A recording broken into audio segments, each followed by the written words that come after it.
பாருங்க மக்களே, rose colour paint அடிச்சிருக்கா. இதான் எங்கள் ரூம் பாருங்க.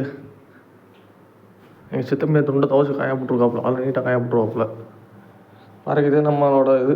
நம்ம மெத்ததெல்லாம் படுக்க மாட்டோம். கழுதை என்றைக்குமே கீழே ஆடு மாடு மேய்க்கிறப்ப கீழே தானே படுத்து கிடந்தேன். அதனால இதை பாயை விரித்து கீழே இதில் தான் படுத்து கிடப்பேன்.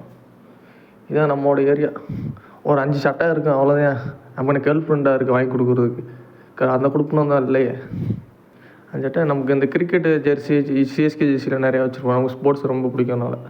என்னோடய ஹோம் டூர் போட்டு எப்படின்னு பாருங்கள். இதே எங்கள் சித்தப்பனோட செல்ஃபு. 2-3 சித்தி வச்சுருக்கிறதுனால அவர் கிட்ட ஒரு சித்தி வச்சு துவச்சி கொடுத்துருவேன். நமக்கு அந்த கொடுக்கணும் இல்லையே. அப்படியே பார்த்திங்கன்னா இதுதான் இப்போ எங்கள் பாத்ரூமு. இந்த இடத்துல குத்த வச்சு உட்காந்து துவச்சிக்கலாம். மேலே பாத்ரூம் போய்க்கலாம். என்ன மேலே ஷவர் கலர் தான் மாட்டல, மாட்டிருந்தால் நல்லா இருந்திருக்கேன். இது பார்த்திங்கன்னா வெளியே எங்கள் அண்ணன் முக்காடு போட்டு படுத்துக்கிறக்காரு, பார்த்துக்குங்க. இது வெளி ரூமு. இது கிச்சனு, பேருக்கு தான் கிச்சனு. ஆனால் குப்பையை கொட்டி வச்சுருக்கோம்ப்பா. அப்படியே வெளியே வந்தால் பால்கனி. இன்னும் கீழே 2 பேரும் நல்ல பெகர்கள்லாம் வரும். பார்த்து நல்லா சைட் அடிக்க வேண்டியதே. நல்லா இருக்கும், ஜாலியாக இருக்கேன். இதே மாதிரி பாய் ஆரியோ தான் சைனீஸ் மாஸ்டர் வர்றாரு பாருங்கள்.